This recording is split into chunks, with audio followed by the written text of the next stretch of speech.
everybody, so for no particular reason at all, I just want to list some of the reasons why LEGO Ninjago Season 3 Rebooted is probably one of the best seasons that we've had so far. And yes, it was a while ago, but it is honestly one of the greatest seasons we've had. It introduced so many new things. And, you know, it's very overlooked because it was an 8-episode season. You know, it was kind of spread out and stuff like that. Okay, I will admit it wasn't particularly handled the best, you know, with, you know, airing and stuff like that. But it brought some really, really great things. And it's really foundation for what we have today. You know, I mean, we have a lot of different things now. Of course, we're way far from Rebooted now, but there's a big foundation from what we have today from Rebooted.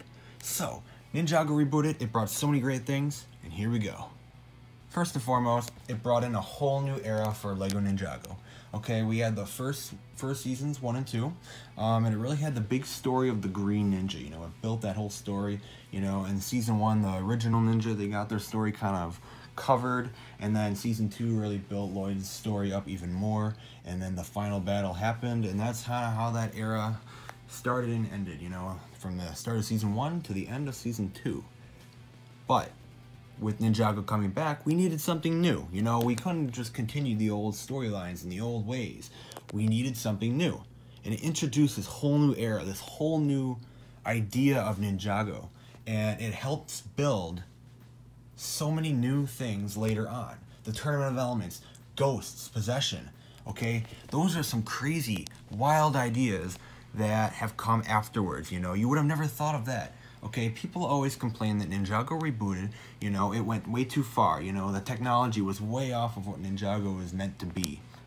Have you seen some of the seasons after Rebooted? Okay? I'm not saying they're bad, but have you seen them? Ghosts, okay? A Nautica and the Djinn, okay? A genie pirate, all right? Season 7, there's literally people traveling through time. But yeah, Nindroids, robot ninja, evil robot ninjas, yeah, they are far-fetched. Okay, yeah, no. Ninjago Rebooted introduced an entire new era for Ninjago, and it really is a big foundation for all the cool new ideas that came later, and I really, really love that.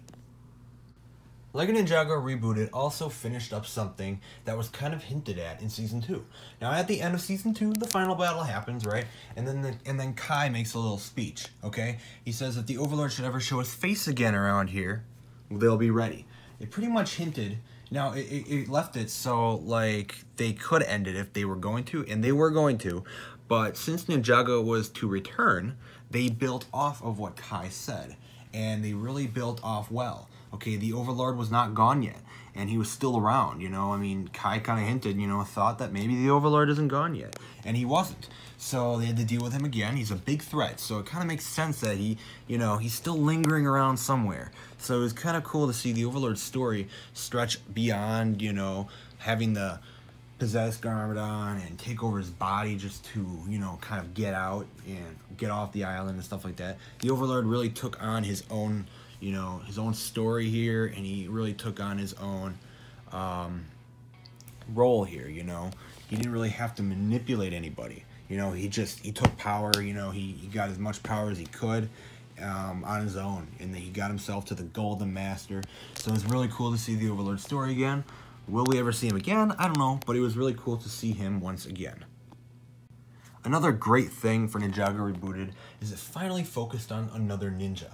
Now, seasons 1 and 2, season 1 kind of had focus on the original 4 ninja, but then season 2 really brought in focus for Lloyd. So, and then Lloyd has kind of been a big focus still, even beyond Rebooted, you know? But season 3 was kind of the big first season where it kind of put a focus on another character. Zane is a Nindroid, okay? And he fit perfectly for the season, and it was great to see more focus on Zane.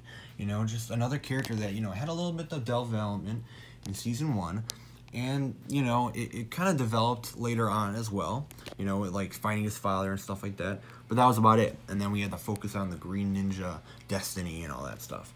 So it was really cool to see some Zane focus. Might have not dived into his history as much, but it gave him some spotlight, you know. It's like a season that fits perfectly for him, and it was great. So it's really nice to see that. Season 3 also introduced a bunch of new awesome characters, and specifically two, alright? At least two. Two big ones right now are Pixel and Cyrus Borg. Two very big characters that have major roles later on. You know, Pixel right now is literally Samurai X, alright? That is huge, and she has a big connection to Zane, which is really, really nice. It's a nice character that they kind of fit alongside with Zane, and it just fits. You know, they're both Nindroids. I mean, it makes sense. And, you know, she is such a great, awesome character to have now, and it's just really nice to see her finally back, you know, outside of, you know, like Zane's systems and stuff like that. She's now alongside the ninja, fighting along as Samurai X, and she is just a great character. And Cyrus Borg, he has been, you know, a foundation to a bunch of the new things you see in Ninjago. You know, he's like this, you know, you don't see him as much, but he's, you know, he's always there, and he always has a big role in something. You know, he has a big role in how Ninjago evolves and how it changes, like the, you know, in the storyline. In the storyline, he has a big role in how the city changes and the new advances and stuff like that. And you know, when he does come in, he has some very big roles. And you know, Cyrus Borg is a very important character. You know, he's a really, really great and important character, and it's nice to have him. Also, people always make the argument that Nindroids and the robotic technology was just way too far-fetched. Again, Nindroids, I don't particularly see how those were the worst things that could ever have been seen in Ninjago. You know, how is that far-fetched? Okay, you saw Season 5 and there were ghosts, alright? Season 5 literally had ghosts. Like, Season 5 was awesome, by the way. Season 5 was literally one of the greatest ones as well. It's up there and top my favorites. But, you know, Nindroids, you can't keep saying that Nindroids are the craziest thing that Ninjago has done when there's literally been ghosts in the show, alright? So, you know, it doesn't really make sense why people make that argument. I think Nindroids were very, very unique, especially, you know, they made them like a ninja design. Now, of course, they weren't ninja, but yet they were.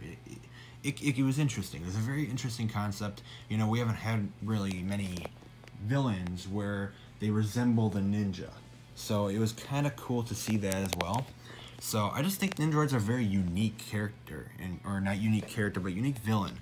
They're very, very cool. One big final thing for Ninjago Rebooted is the ending of it. Okay, not that it ended, but the ending. Okay, the ending for Ninjago Rebooted, episode 34, the Titanium Ninja. It has got to be probably one of the best or the best endings in the entire show. Okay, now, yes, the final battle, it was big and extraordinary, right? They made it as great as ever. They made it as big as ever, you know? But it didn't particularly have an emotional impact, okay? I don't think I've seen in Ninjago much more emotion than the Season 3 finale with the sacrifice of Zane. We have not seen, really, a ninja sacrifice themselves like that in this show, and it just leaves such a mark. Even though we know Zane, even now that we know he's still alive, he's still around, it's so emotional to see our character, you know, the character that we had come to know, do that and go through that, you know. And then at the end with Pixel and then Zane coming back, it's just a wave of emotions, and it was literally so well done. You know, Zane sacrificed, the little memorial they had, you know, they talk about Zane, and then the ending, like, all together, you know, with Pixel and Zane showing himself he's rebuilt and everything like that. It's just this huge wave of emotions, and it's just put together so well, and it's just such a great ending, and it's, you know, it's a pretty good ending to the Overlord story as well, if it, of course, is the end of his story. You know, he had one final swing at it, you know, he wasn't completely gone, he's a big threat, and it took the sacrifice of a ninja to get rid of him. So, all in all, guys, Ninjago Rebooted has introduced and brought so many things. It's such a unique season. It introduced many different things, like even the Digiverse. The Digiverse is something you would just not expect to see, you know, and it's so unique, you know, and there's so many other unique things that come later, even after Season 3. You know, Season 3 took a lot of risks, and it needed that, because once it took the risks, it can continue to take more risks.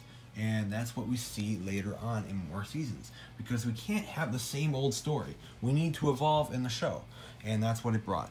So that's my opinion, and that's why my thought is that Ninjago Rebooted is one of the greater seasons of Ninjago. Many people might not agree, many people might. But this is why I think that, you know, there's many great things about it. So that's why I think Rebooted is great.